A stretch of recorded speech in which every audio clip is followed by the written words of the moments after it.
السلام علیکم ورحمۃ اللہ وبرکاتہ۔ ان الحمد للہ والصلاة والسلام علی رسول اللہ وبعد۔ اعوذ باللہ من الشیطان الرجیم، بسم اللہ الرحمن الرحیم۔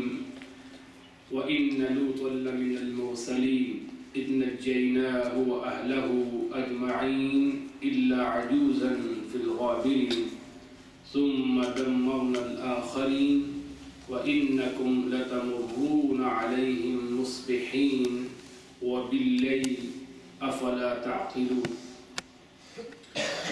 آج کا ہمارا موضوع انبیاء کرام کے قصص، ان کی سیرت اور ان کی قوموں کے احوال کے حوالے سے جناب سیدنا لوط علیہ السلام ہیں، ان کا واقعہ، ان کا تعارف اور ان کی قوم کا واقعہ جو اللہ نے قرآن کریم میں بیشتر مقامات پر بار بار نقل فرمایا، بار بار ان کا تذکرہ کیا گیا۔ کئی صورتوں میں جناب سیدنا لوط علیہ السلام کا نام یا ان کی قوم کا نام یا ان کی بستی کے نام کے حوالے سے یہ واقعہ اللہ نے بیان فرمایا ہے۔ اور لوط علیہ السلام حضرت ابراہیم علیہ السلام کے بھتیجے تھے۔ ابراہیم علیہ السلام کے والد کا نام آزر اور بعد اس کا نام تارح لکھا ہے، اور آزر کا دوسرا بھائی اس کا نام ہاران تھا، ہاران۔ تو لوط علیہ السلام ہاران کے بیٹے تھے جو کہ ابراہیم علیہ السلام کے چچا تھے، اور لوط جو ہے جو ابراہیم علیہ السلام کے وہ چچا زاد، بلکہ بعد میں اس کو بھتیجا لکھا کہ وہ ابراہیم علیہ السلام کے بھتیجے، اور بعد نے کہا کہ وہ ہاران کے بیٹے، وہ ہاران آزر کا بھائی تھا۔ اور ابراہیم علیہ السلام کا واقعہ ہم نے پہلے بیان کیا ہے کہ ابراہیم علیہ السلام جب اللہ رب العالمین نے ابراہیم علیہ السلام کو نجات عطا فرمائی نار نمرود سے، اتنا بڑا وہ معجزہ، اتنی بڑی نشانی ابراہیم علیہ السلام کی صداقت کی، لیکن اس کے باوجود بھی لوگ ان پر ایمان نہیں لائے۔ اتنی بڑی نشانی دیکھنے کے باوجود بھی صرف ان کی اہلیہ حضرت سارہ علیہ السلام اور فآمن لہو لوط، ایک لوط ان پر ایمان لائے جو کہ ابراہیم علیہ السلام کے بھتیجے تھے۔ صرف دو شخصیات ان پر ایمان لائیں، ایک ان کی اہلیہ اور دوسرے ان کے بھتیجے لوط علیہ السلام۔ اب یہاں سے جب اپنی قوم سے مایوس ہو گئے ابراہیم علیہ السلام تو اس کے بعد ہجرت کا آغاز کیا، ملک چھوڑ دیا۔ وقال انی مہاجر الی ربی، اپنے رب کی رضا کی خاطر ہجرت کا آغاز کر دیا۔ اور لوط علیہ السلام ابراہیم علیہ السلام کے ساتھ تمام ہجرت کے اسفار میں شریک رہے، تمام۔ وہ یہاں سے سیریا گئے، اردن گئے، یہاں سے دمشق گئے، مصر گئے، ان تمام سفروں میں لوط علیہ السلام ان کے ساتھ رہے۔ مصر کا جو سفر ہے آپ نے پہلے بیان ہم نے کیا ہے کہ جب حضرت سارہ علیہ السلام کو اللہ نے اس ظالم بادشاہ سے، مصر کے فرعون سے نجات عطا فرمائی اور وہ بہت متاثر ہوا، اور اس نے خدمت کے لیے اپنی بیٹی ہاجر ان کو عطا کی اور بہت سا مال و اسباب بھی دیا ابراہیم علیہ السلام کو، لوط علیہ السلام کو، بہت سے مویشی، بہت سے جانور، بہت سا مال و اسباب۔ اب یہاں سے ابراہیم علیہ السلام اور لوط علیہ السلام کے راستے جدا ہو گئے۔ ابراہیم علیہ السلام وہ دمشق چلے گئے، اس کے بعد ارض مقدس فلسطین بیت المقدس میں روانہ ہو گئے، اور لوط علیہ السلام کو نبی بنا کر صدوم کی طرف بھیج دیا۔ صدوم یہ بس ایک سینٹرل بستی تھی، مرکزی بستی تھی، اس کے ارد گرد 4 بڑی بڑی اور بستیاں تھیں، یعنی کل 5 بستیاں تھیں، اور صدوم اس کا ایک لفظ، دوسرے لفظوں میں مرکزی دارالخلافہ سمجھ لیں، دارالخلافہ ٹائپ کی جگہ تھی، اور آس پاس 4 بڑی بڑی بستیاں تھیں، اور صدوم اس کا مرکز تھا۔ یہ جو موجودہ اردن ہے، اس کے اس سائڈ پر جدھر بحر مردار ہے، بحر ڈیڈ سی، بحر میت بھی کہتے ہیں اس کو، بحر مردار بھی کہتے ہیں اس کو، بحر لوط بھی کہتے ہیں اس کو، ڈیڈ سی انگلش میں کہتے ہیں۔ یہ وہ بستی اس وقت غائب ہے دنیا کے نقشے سے۔ جس بستی پہ قوم لوط رہتی تھی وہ بستی اتنی، اللہ اس بستی والوں سے ناراض ہوئے کہ اللہ نے اس کو صفحہ ہستی سے مٹا ہی دیا۔ وہاں اس وقت پانی ہے اور پانی بھی بدبودار ہے۔ تو یہ بستی وہاں موجود تھی، اور لوط علیہ السلام بہت سے مویشی لے کر، بہت سا مال و اسباب لے کر وہاں روانہ ہو گئے، بطور نبی ان کو بھیج دیا گیا۔ ابراہیم علیہ السلام جب فلسطین پہنچے، بیت المقدس پہنچے، تو ان کو اطلاع ملی کہ سدوم کے اوباشوں نے، لٹیروں نے لوط علیہ السلام کو قید کر لیا ہے اور ان کا سارا مال و اسباب لوٹ لیا ہے۔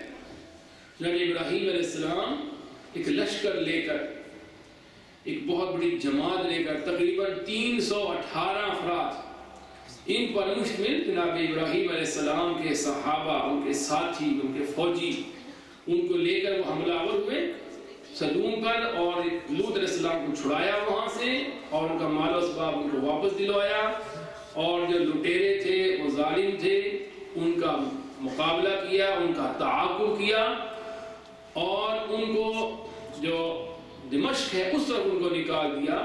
اور لوط علیہ السلام پھر اس کے بعد اب ان کی دعوت، ان کی تبلیغ کا آغاز ہوا۔ یہ ہیں سیدنا لوط علیہ السلام، جو اس قوم کے فرد نہیں تھے۔ آپ جانتے ہیں جتنے بھی انبیاء ہیں، ہمارے نبی صلی اللہ علیہ وسلم دیکھ لیں، وہ قریشی تھے، ہاشمی تھے، ان کا اس قوم سے تعلق تھا، اور اسی طرح دیگر قومیں ہیں۔ حضرت شعیب علیہ السلام دیکھ رہے ہیں، وَإِلَىٰ مَدْيَنَ أَخَاهُمْ شُعَيْبًا، وہ ان کی قوم کے ایک فرد تھے، دیگر انبیاء کرام ہیں۔ لیکن لوط علیہ السلام وہ سدوم کے باشندے نہیں تھے، سدوم کی قوم کے خاندان میں سے نہیں تھے، ان کی قوم کا فرد نہیں تھے، باہر سے ان کو بھیجا گیا تھا۔ اسی لیے آگے چل کر آپ سنیں گے کہ لوط علیہ السلام کو اس پر افسوس بھی ہوتا تھا کہ میرا ساتھ دینے والا خاندان نہیں ہے۔ لوط علیہ السلام جب قوم میں پہنچے تو یہاں ایک قوم کئی طرح کے گناہوں میں مبتلا تھی، کئی طرح سے، اور لوط علیہ السلام کی قوم کے جو دو، یعنی اس واقعہ میں دو عبرت انگیز باتیں ہیں۔ ایک تو ان کا جو جرم تھا وہ منفرد تھا، ایسا جرم پہلے کسی قوم نے اس کا ارتکاب نہیں کیا، ایسا وہ بھیانک جرم کہ جیسا پہلی کسی قوم نے اس کا ارتکاب نہیں کیا۔ اور دوسرا، اس کو جو سزا دی گئی وہ بھی کسی دوسری قوم کو ایسی بھیانک سزا نہیں دی گئی جو قوم لوط کو دی گئی۔ لوط علیہ السلام نے ان کو ڈرایا، فاتقوا اللہ واطیعون، اللہ سے ڈرو، میری اطاعت کر لو، ایمان لے آؤ، کفر و شرک سے توبہ کر لو، باز آ جاؤ۔ اور ساتھ ساتھ جو ان کی قباحتیں تھیں ان کے بارے میں ان کو آگاہ کیا، اور ان کا بڑا جرم کیا تھا، أَتَأْتُونَ الذُّكْرَانَ مِنَ الْعَالَمِينَ وَتَذَرُونَ مَا خَلَقَ لَكُم مِّنْ أَزْوَاجِكُمْ بَلْ أَنْتُمْ قَوْمٌ عَادُونَ، کہ تم اپنی خواہش پوری کرنے کے لیے، اپنی فطری تسکین حاصل کرنے کے لیے تم خلاف فطرت کام کرتے ہو، مرد کا مرد کے ساتھ بدکاری کرنا، اپنی جنسی تسکین کے لیے مرد کا مرد کی طرف رجوع کرنا، یہ فطرت کے بھی خلاف ہے، اللہ کے حکموں کے بھی خلاف ہے۔ لواطت کا کام اس سے پہلے کسی قوم نے نہیں کیا، قوم لوط سے پہلے کوئی قوم اس جرم سے آگاہ نہیں تھی، نہ اس جرم میں ملوث تھی سوائے سدوم کے باشندوں اور آس پاس کی بستیوں کے رہنے والوں کے۔ اور ساتھ دوسرا جرم کا کیا تھا کہ جو آس پاس بیٹھ جاتے، جو گزرگاہوں میں لوگ گزرتے، کیونکہ یہ بستی تھی، یہ سدوم اور آس پاس کی بستیاں، یہ شام کو جاتے ہوئے جو راستہ ہے اس پہ واقع تھی۔ اللہ نے اس کا ذکر کیا تھا، وَإِنَّكُمْ لَتَمُرُّونَ عَلَيْهِمْ مُصْبِحِينَ وَبِاللَّيْلِ، تم صبح اور شام ان بستی والوں کے پاس سے گزر کے جاتے۔ مکہ سے جو قافلے جاتے یا مدینہ سے جو قافلے جاتے تجارتی، یہ راستے میں پڑتی تھی، جتنے بھی آس پاس کے لوگ نکلتے تو یہ ان کے راستوں پر تھی، یہ راستوں میں بیٹھ جاتے، لوگوں کا مال لوٹتے، کوئی اگر تاجر اپنا مال لے کے بستی میں آتا تو یہ اس کے ساتھ ظلم و زیادتی کرتے، اس کا مال لوٹتے، اور یا پھر اس کے ساتھ دھوکہ دہی کرتے. اور اسی طرح یعنی لوگوں کا مال لوٹنا. اور وَتَأْتُونَ فِي نَادِيكُمُ الْمُنْكَرَ، اپنی محفلوں میں برائی کا ارتکاب کرتے، یہ بھی ان کا جرم. وَتَأْتُونَ فِي نَادِيكُمُ الْمُنْكَرَ، تم اپنی محفلوں میں برائی کا ارتکاب کرتے ہیں. وہ کیا تھا کہ وہ ایک تو بدکاری سرعام کرتے، یعنی بدکاری گناہ یہ جرم ہے، لیکن جب وہ برملا کیا جائے، وہ سرعام کی جائے، اس کا بھیانک پن اور بڑھ جاتا ہے. جیسے کہ آپ نے فرمایا کہ اللہ تمام گناہ گاروں کے گناہ معاف کر دیتا ہے، مگر مجاہرین کے گناہ معاف نہیں کرتا. جو اپنا گناہ سرعام کرتے ہیں، لوگوں کے سامنے ظاہر کر کے گناہ کرتے ہیں، اس سے بھی بڑا جرم بڑھ جاتا ہے. وَتَأْتُونَ فِي نَادِيكُمُ الْمُنْكَرَ، تم اپنی محفلوں میں برائی کا ارتکاب کرتے ہو، سرعام گناہ کرتے. اور دوسرا اس کا معنی کہ جب وہ بیٹھتے ہیں تو بری حرکتیں، ہوا خارج کرنا بلند آواز سے، جو کہ شرم والی بات ہے کہ انسان بعض ایسی بھی قومیں ہیں کہ اگر کسی سے غلطی سے بھی ہوا خارج ہو جائے تو لوگ شرم سے اپنا منہ چھپا لیتے ہیں، لیکن یہ جان بوجھ کر ہوا خارج کرتے پھر ہنستے کہہ کے لگاتے. یعنی اسلام ہے یا اللہ کے انبیاء ہے یا جتنے بھی دین ہیں، صرف عبادت کی تعلیم نہیں دیتے رہے، صرف توحید کی دعوت نہیں دیتے، بلکہ ایٹیکیٹس، آداب، اخلاقیات. ہمارے پیغمبر نے کیا فرمایا کہ انما بعثت لاتمم مکارم الاخلاق، مجھے اللہ نے اعلیٰ اخلاقیات کی تعلیم دینے والا بنا کر بھیجا ہے. بیٹھنا کیسے ہے، بولنا کیسے ہے، لوگوں کے ساتھ گفتگو کیسے کرنی ہے، بڑوں سے کیسے بولنا ہے، چھوٹوں سے کیسے بولنا ہے، یہ آداب ہیں. انسان کو ایک مکمل، ایک بہت اچھی اخلاق والا انسان بنانا، یہ ہے دین کا مقصد. اللہ نبی کیوں بھیجتے ہیں؟ انسان کو مکمل انسان، تہذیب و تمدن سے آشنا، ایک کامیاب اور ایک با اخلاق انسان. وَتَأْتُونَ فِي نَادِيكُمُ الْمُنْكَرَ، تم اپنی محفلوں میں برائی کا ارتکاب کرتے ہو، کہہ کے گاتے ہو، برائی کرتے ہو اور پھر ہوا خارج کرتے ہو. یہ ساری باتوں سے کو سمجھایا. لیکن قوم نے کیا کہا؟ اخرجوا آل لوط من قریتکم انہم اناس یتطہرون. یہ بڑا پاک بات بنا پھرتا ہے، نعوذ باللہ ہے. اس کو نکالو. اگر ہم برے ہیں تو یہ ہمارے ساتھ بھی کیوں رہتا ہے آ کر؟ بجائے اس کے کہ اصلاح کریں، بجائے اس کے کہ توبہ کریں، بجائے اس کے کہ اللہ کے نبی پر ایمان لے ہیں، بجائے اس کے کہ اپنے گناہوں پر نادم ہو، بلکہ الٹا کہا اخرجوا آل لوط من قریتکم. کہیں فرمایا اخرجوہم من قریتکم، ان کو نکالو اپنی بستی سے. یہ ہم اس لائق نہیں کہ ہمارے ساتھ رہ سکے. انہم اناس یتطہرون، یہ بڑے پاک باز، بڑے پرتے ہیں، ان کو نکالو یہاں سے. اور لوط اسلام لیکن اللہ کے نبی تھے، مبعوث کیے گئے تھے وہاں. اللہ تعالیٰ ان لوط لمن المرسلین، ہم نے رسول بنا کر بھیجا تھا. اس لیے لوط اسلام اپنی دعوت پیغام دیتے رہے، یہاں تک کہ پھر انہوں نے وہ بھی جملہ پہلے بھی کئی بار بیان کر چکے. اللہ کے نبی جب بھی دین کا پیغام دیتے تھے، سمجھاتے تھے، قوم کو آگاہ کرتے تھے، قوم آگے سے کیا کہتی تھی؟ فَأْتِنَا بِعَذَابِ اللَّهِ إِن كُنْتَ مِنَ الصَّادِقِينَ، اگر سچا ہے تو پھر عذاب لے آؤ پہ. کسی قوم پہ اس وقت تک اللہ کا عذاب نہیں آتا جب قوم خود عذاب نہیں مانگتی، یا اپنے آپ کو اس کی مستحق نہیں بنا دیتی، یا پھر تکبر کہ اس مقام پر نہیں پہنچ جاتی کہ پھر اصلاح کا دروازہ بند ہو جاتا ان کے لیے. فَأْتِنَا بِعَذَابِ اللَّهِ إِن كُنْتَ مِنَ الصَّادِقِينَ، اگر سچا ہے تو پھر عذاب لے ہمارے ہوگا. لوط علیہ السلام اللہ کا پیغام دیتے رہے اور ان پر ایمان لانے والے قرآن میں اللہ نے ذکر نہیں کیا، لیکن اللہ یہ فرماتے ہیں کہ ہم نے سب اہل ایمان کو بستی سے نکالنے کے بعد ہم نے ان پہ عذاب نازل کیا. اس سے ان پر ایمان لانے والے تھے. بعد نے کہا صرف ان کی بیٹیاں تھیں تو وہ ان پر ایمان لائی تھیں، اور اس کے علاوہ کوئی ایمان لانے والا نہیں تھا ان پر. لوط علیہ السلام نے سمجھاتے رہے، لیکن جب قوم اپنی ہٹ درمی کی انتہاؤں میں پہنچ گئی تو پھر اللہ کا عذاب آ گیا. اور عذاب کس صورت میں آیا؟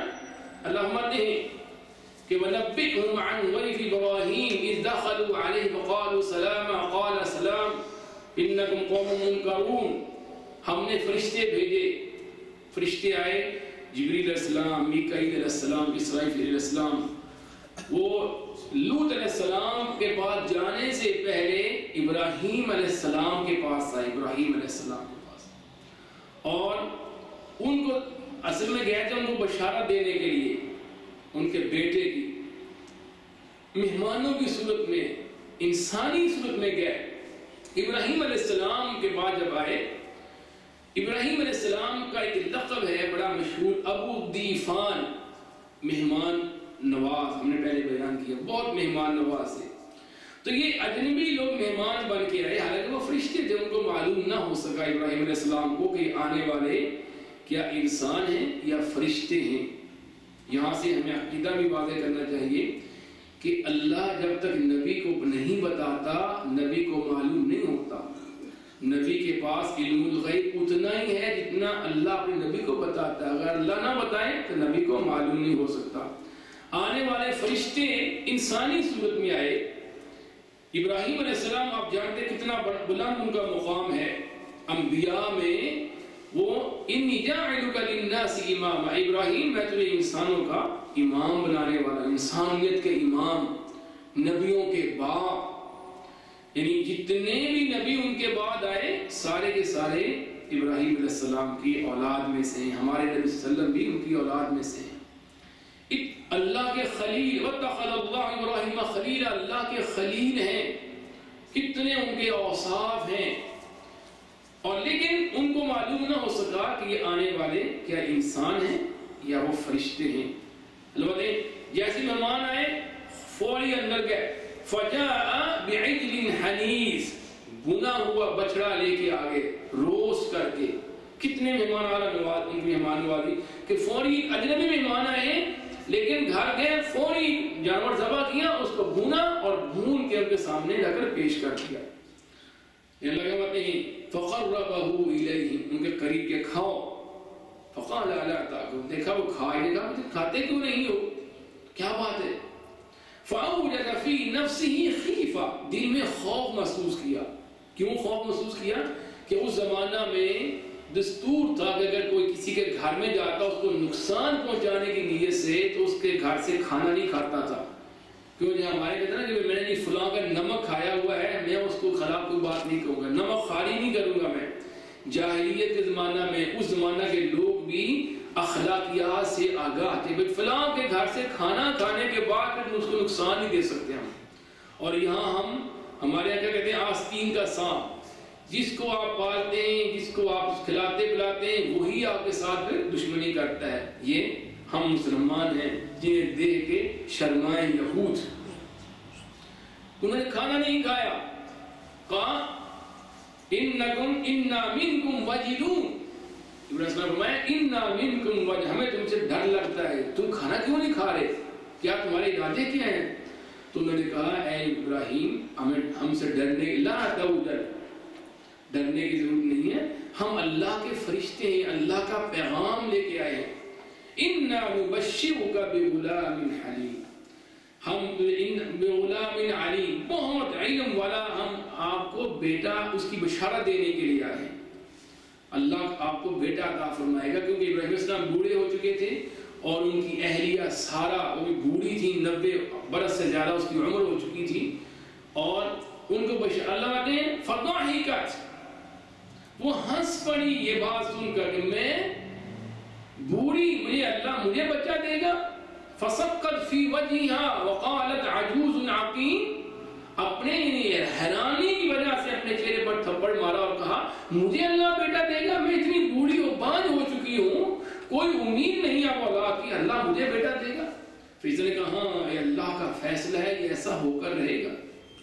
یہ سارا واقعہ اس وقت پیش آیا اور ساتھ ہی ان کو بتا دیا کہ ہم عذاب لے کے آئے ہیں قوم لوط پہ، ان پہ عذاب آنے والا ہے.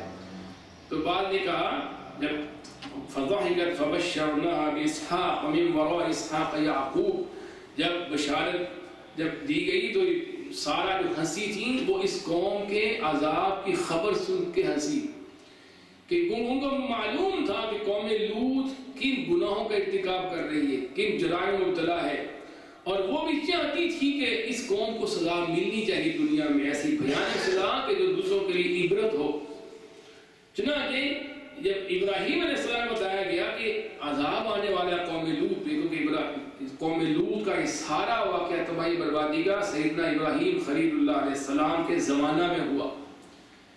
یجادلنا فی قوم لوط، اللہ کہتے ہیں یجادلنا فی قوم لوط، ابراہیم علیہ السلام نے ہمارے فرشتوں سے جھگڑا کیا قوم لوط کے بارے میں بچانے کے لیے۔ ان ابراہیم حلیم اوّاہ منیب، بڑے حوصلے والے، بڑے بردبار تھے، بڑے اللہ کو رجوع کرنے والے تھے ابراہیم علیہ السلام۔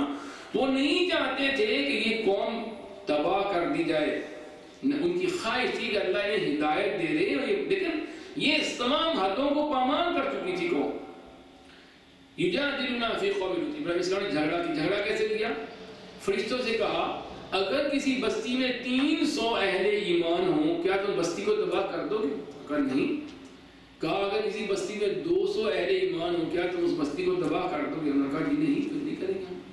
کہا اگر کسی بستی میں 100 ہوں، کہا بالکل نہیں۔ کہا اگر کسی بستی میں صرف 14 اہل ایمان ہوں، انہوں نے کہا نہیں، ہم نہیں ہلاک کریں گے۔ پھر کہا اگر کسی بستی میں 1 مومن ہو کیا اس کو تم تباہ کر دو گے؟ انہوں نے کہا نہیں۔ کہا ان فیہا لوطا، قال ان فیہا لوطا، انہوں نے کہا اس بستی جس کو تم تباہ کرنے جا رہے ہو وہاں پر لوط علیہ السلام رہتے ہیں، 1 مومن تو ہے نا کم از کم۔ انہوں نے یجادل، بحث کی، جھگڑا کیا، دلائل دی اپنی طرف سے ابراہیم علیہ السلام نے بچانے کے لیے۔ قالوا نحن اعلم بمن فيها لننجينه واهله اجمعين الا عجوزا في الغابرين، انہوں نے کہا ہمیں پتہ ہے کہ وہاں کون رہنے والا ہے، ہم اس کو جانتے ہیں، لوط کو، ہم اس کو بچا لیں گے، ہم اس کے گھر والوں کو بچا لیں گے سوائے اس کی بیوی کے۔ یعنی کتنی بڑی بد نصیبی تھی لوط علیہ السلام کی بیوی کی، نبی کی بیوی ہے، نبی کی۔ اللہ نے مثال بیان فرمائی، ضرب اللہ مثلا للذین کفروا امرأۃ نوح وامرأۃ لوط، اللہ 2 بیویوں کی مثال بیان کرتا سورہ تحریم کے آخر میں، ایک امرأۃ نوح وامرأۃ لوط، نوح علیہ السلام کی بیوی اور لوط علیہ السلام کی بیوی، دونوں عظیم ترین نبیوں کی بیویاں ہیں۔ لیکن جتنے بھی کافر ہیں ان کو تو جہنم میں داخل کیا تھا مرنے کے بعد، نہ معلوم، ہمیں پتہ ہی کون داخل ہوا، لیکن یہ وہ بد نصیب بیویاں ہیں۔ قیل ادخلوا النار مع الداخلین، دنیا میں ان کی گواہی دے دی کہ اللہ نے قرآن میں بیان کر دیا کہ انہیں مرنے کے ساتھ ہی کہہ دیا گیا کہ جہنم میں داخل ہو جاؤ۔ نبی کی بیویاں، ہمارے یہاں لوگ کہتے ہیں کہ نبی کے جس نے وہ نقش پا کو چوم لیا بس اس پہ جہنم حرام ہو گئی، جس نے گھر میں نقش پا لٹکا لیا اس پہ جہنم حرام ہو گئی، جس نے یہ کر، یہ نبی کی بیویاں ہیں، نبی کے گھر میں رہی۔ کانتا تحت عبدین صالحین، میرے 2 نبیوں کے نکاح میں تھی، نیک بندوں کے نکاح میں، ان کے ساتھ رہی، ان کا کھانا کھایا، ان کا جھوٹا کھایا۔ کتنی طویل زندگی ہے نوح علیہ السلام کی، آپ کو معلوم ہے تقریباً 1400 برس ان کی عمر ہے، تقریباً 1400 برس، 950 برس تو ان کی نبوت کی عمر ہے۔ اب ان کی بیوی کتنے صدیوں کے ساتھ رہی، ایک نبی کے ساتھ، نبی کی خدمت کی، نبی کے گھر میں رہی، نبی کی اولاد جنی، لیکن ایمان نہیں لائی تو کوئی فائدہ نہ ہوا۔ ایمان ہے تو پھر ہر فائدے ہیں، پھر تبرک بھی ہے، پھر برکت بھی ہے، پھر نبی کی محفل میں بیٹھنے والوں پر جہنم کی حرام ہونے کی گارنٹیاں بھی ہیں۔ اگر ایمان نہیں تو وہی ابو جہل، وہی عتبہ، وہی شیبہ، سارے اسی طرح جہنم میں چلے گئے۔ جیسے کہ ہمارے پنجابی شاعر نے بڑا اچھا جملہ کہا نا کہ لے گئے جنت کوثر نہراں دوروں آنے والے، تے بد نصیب نبی دے چاچے رہ گئے وچ انارے، کہ دور سے آنے والے بلال، صہیب رومی، سلمان فارسی، کوئی روم سے چلا، کوئی فارس سے آیا، کوئی حبشہ سے آیا، کوئی کہاں، وہ نبی کے پاس بیٹھ کر ایمان لا کر جنت لے گئے، اور نبی کے اپنے حقیقی چچا وہ ایمان کی دولت سے محروم ہو کر جہنم کے مستحق بن گئے۔ تو اللہ نے مثال بیان کی نوح علیہ السلام کی بیوی کی، لوط علیہ السلام کی بیوی کی، فخانتاہما، دونوں نے خیانت کی اپنے خاوندوں کی، اور ان کی خیانت کی تھی کہ ایمان نہیں لائی، یہ خیانت تھی، ورنہ کسی نبی کی بیوی بدکار نہیں تھی۔ یہ سب کا متفق عقیدہ ہے پوری امت مسلمہ کا کہ نبی کہ جتنی بھی ازواج مطہرات سب مومن تھیں یا نہیں تھیں، لیکن پاک دامن تھی۔ اللہ نے قرآن بیان کر دیا کہ الخبیثات للخبیثین والخبیثون للخبیثات والطیبات للطیبین والطیبون للطیبات۔ پاک دامن مرد پاک دامن عورتوں کے لیے، اور خبیث مرد خبیث عورتوں کے لیے، خبیث عورتیں خبیث مردوں کے لیے، اور پاک دامن عورتیں پاک دامن مردوں کے لیے۔ نبی پاک دامن ہے، اور ان کی تمام نبیوں کی بیویاں اس حوالے سے پاک دامن تھیں کہ ان کی کردار میں کوئی عیب نہیں تھا۔ اسی لیے جب سیدہ عائشہ رضی اللہ تعالی عنہا پر تہمت لگائی گئی تو اللہ نے قرآن میں کیا فرمایا کہ تم نے کیوں نہیں کہا اسی وقت اِذْ تَلَقَّوْنَ بِأَلْسِنَتِكُمْ وَتَقُولُونَ بِأَفْوَاهِكُمْ وَتَحْسَبُونَهُ هَيِّنًا وَهُوَ عِندَ اللَّهِ عَظِيمٌ۔ تم نے سمجھا کہ معمولی سی بات ہے نبی کی بیوی کے بارے بات کر دینا، تم نے اسی وقت کیوں نہیں کہہ دیا سبحانک ھذا بہتان عظیم؟ تمہیں اسی وقت کہہ دینا چاہیے تھا کہ یہ تو بہت بڑا بہتان ہے، کیسے ممکن ہے کہ نبی کی بیوی اور وہ بدکار ہو؟ اس لیے لوط علیہ السلام کی بیوی، وہ اس کے کردار میں کوئی عیب نہیں تھا سوائے اس کے کہ اس ایمان نہیں رہے، یہی خیانت تھی، یہی ان کی خیانت تھی۔ اور دوسرا، وہ چونکہ اسی قوم سے اس کا تعلق تھا، اپنی قوم کو جا کر اپنے خامد یعنی نبی لوط علیہ السلام کی خبریں بتایا کرتی تھی، اور یہی اس کا جرم تھا، اور اسی وجہ سے وہ تباہ کر دی گئی اپنی قوم کے ساتھ، اس پر بھی عذاب آ گیا۔ فرشتے ابراہیم علیہ السلام کو خبر دے کر جب اس قوم کے پاس پہنچے، مورخین نے بیان کیا علامہ ابن کثیر رحمہ اللہ نے کہ لوط علیہ السلام کھیتوں میں کام کر رہے تھے تو نوجوان لڑکوں کی صورت میں ان کے پاس آ گئے ملنے کے لیے، اور کہا ہے لوط ہم تیرے مہمان بننا چاہتے ہیں۔ اللہ فرماتے ہیں قرآن کریم میں کہ سیء بہم وضاق بہم ذرعا، جب دیکھا کہ مہمان آئے ہیں نوجوان خوبصورت لڑکوں کی شکل میں تو دل میں بڑے غم زدہ ہوئے، بہت غم زدہ ہو گئے، دل ان کا تنگ ہو گیا۔ کیوں؟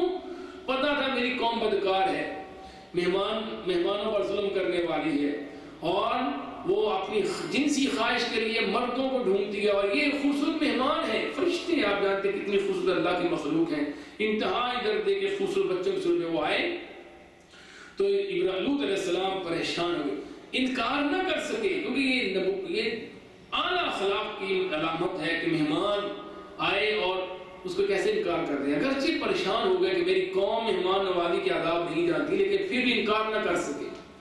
بعض مورخین نے بیان کیا کہ لوط علیہ السلام نے اشاروں کنایوں سے چاہا کہ کس طرح یہاں سے چلے جائیں، نہ میرے گھر میں ٹھہرے۔ ان کو معلوم تھا کہ ایسا نہ کہ قوم آ کر ان کے ساتھ ظلم و زیادتی کا ارتکاب کرے۔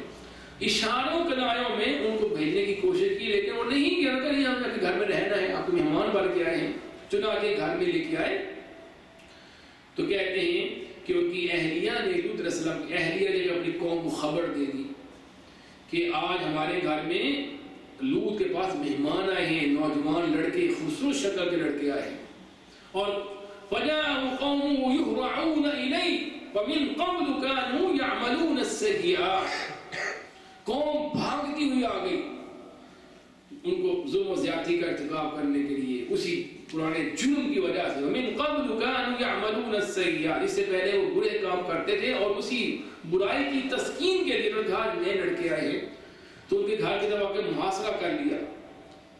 لوط علیہ السلام نے سمجھاتے رہے کہ دیکھو أَلَيْسَ مِنْكُمْ رَجُلٌ رَشِيدٌ وَلَا تُخْزُونِي فِي ضَيْفِي أَلَيْسَ مِنْكُمْ رَجُلٌ رَشِيدٌ، یہ دیکھو یہ میرے مہمان ہیں، ان پر ظلم و زیادتی نہ کرو، یہ میرے گھر میں ٹھہرے ہیں، تمہارے اندر کیا کوئی عقل مند انسان نہیں ہے تم کو روکے؟ کوئی کسی بڑے کی تم بات ماننے کو تیار نہیں کہ یہ کہاں کا دستور ہے کہ گھر میں آئے مہمانوں پر ظلم و زیادتی کی جائے؟ لیکن قوم باز نہ آئی۔ لوط علیہ السلام نے پھر کہا کہ دیکھو هؤلاء بناتي هن اطهر لكم فاتقوا الله ولا تخذوني في ضيفي.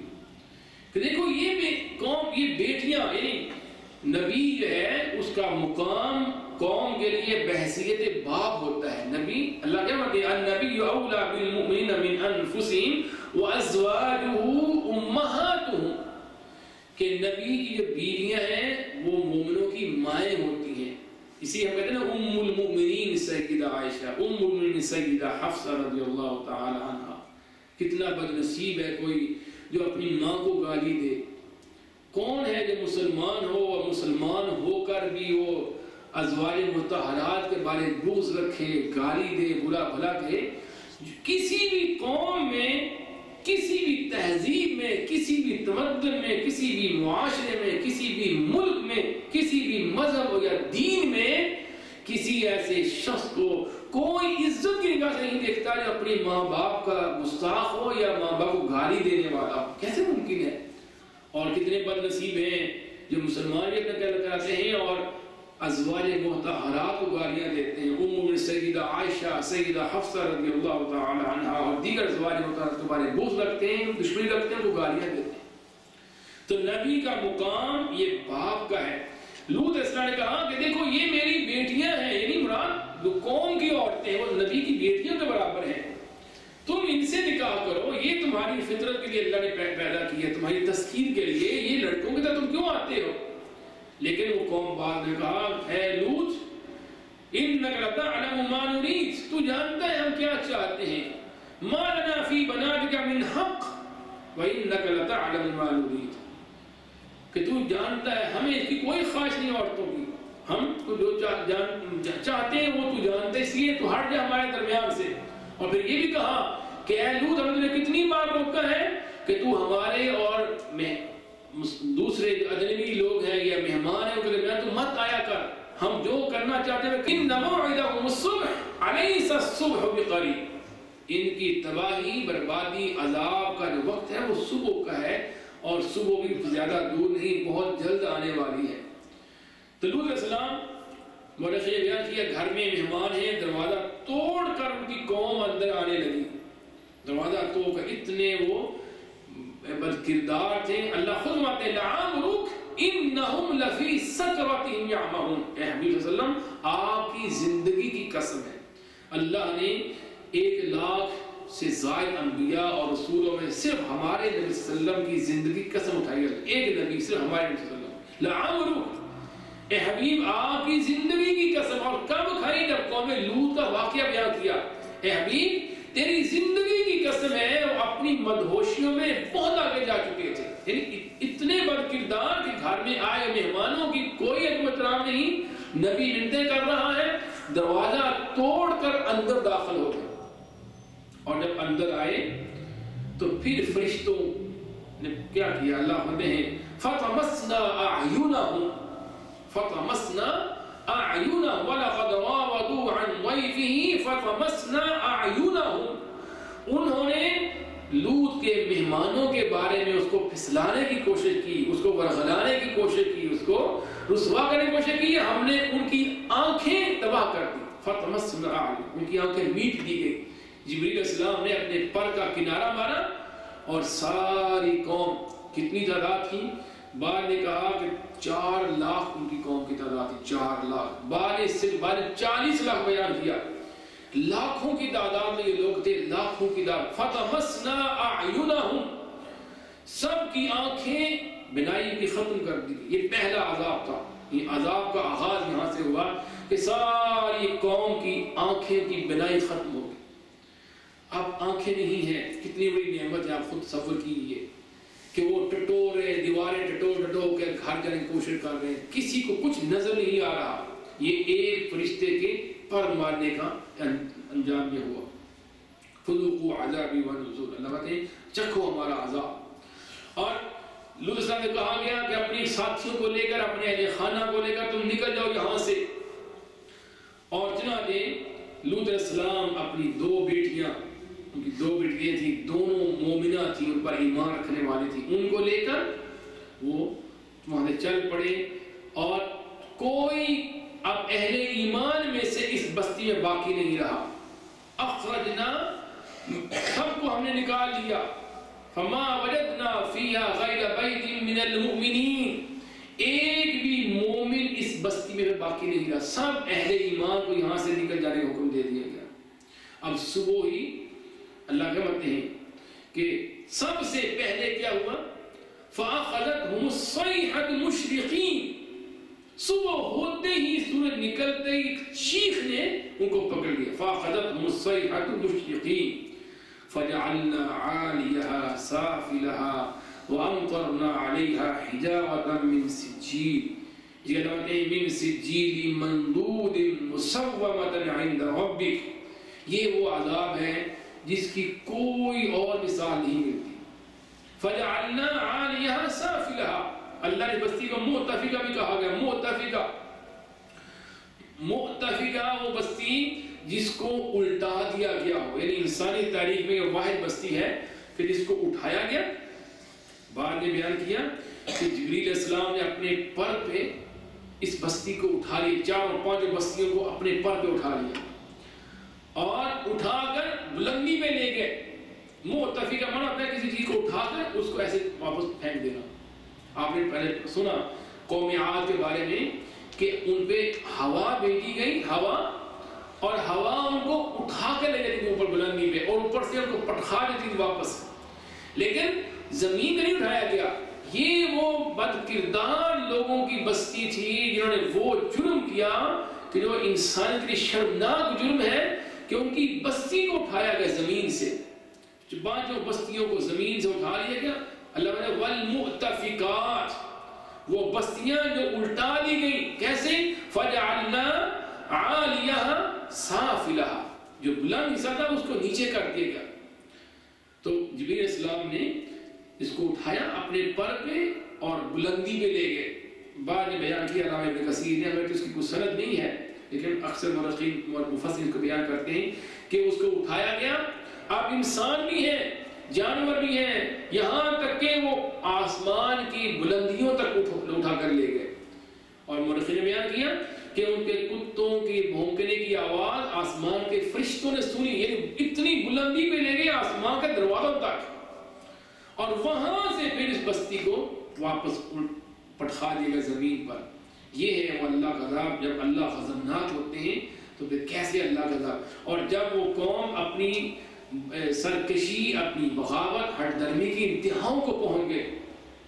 فجعلنا عالیہا سافلہا وہ صرف اتنی غضبناک ہوئے اللہ کہ ان کی بستی کو پٹخا دیا گیا، الٹا دیا گیا، اوپر سے پھر پتھروں کی بارش. اللہ کہتے ہیں فغشاها ما غشا اس کو ڈھانپ لیا جس چیز نے ڈھانپا. پتھروں کی بارش اتنی زیادہ ہوئی. وَأَمْطَرْنَا عَلَيْهِمْ حِجَارَةً مِّن سِجِّيلٍ مَّنضُودٍ مُّسَوَّمَةً عِندَ رَبِّكَ. ایسا وہ عذاب ہے اس کی کوئی دوسری مثال نہیں انسانی تاریخ میں کہ ان پہ پتھر پھینکیں گے. پتھر کیسے تھے؟ نوکدار سخت پتھر، اور مسومہ ہر شخص کا اس کے اوپر نام لکھا ہوا تھا کہ یہ پتھر فلاں کو جا کے لگنا اور اسی کو جا کے لگا.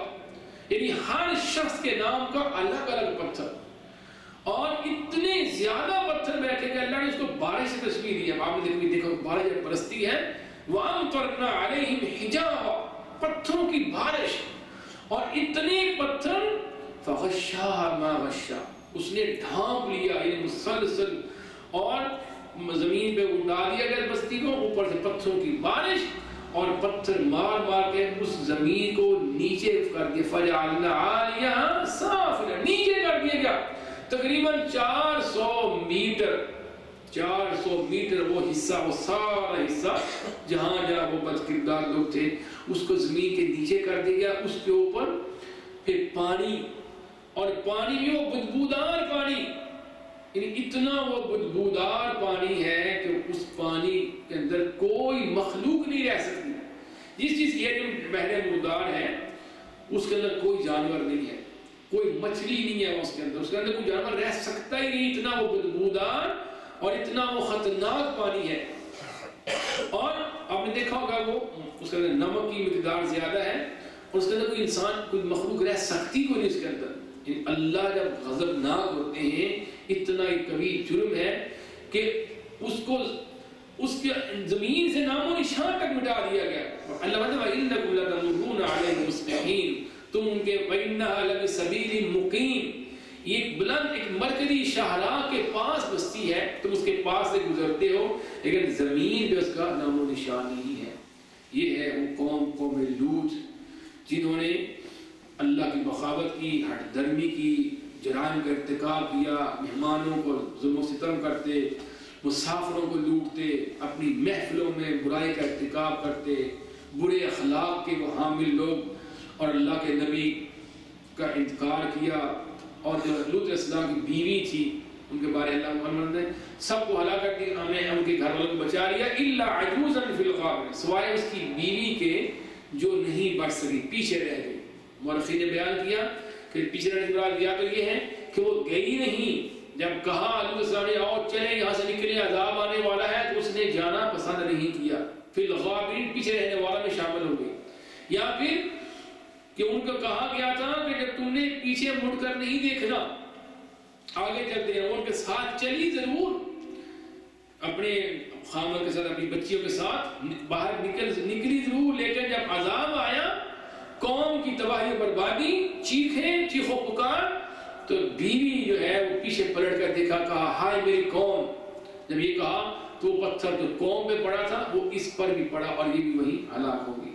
اللہ تعالی ہمیں ایسے برے افعال سے، برے اعمال سے اور ایسے برے انجام سے محفوظ فرمائے.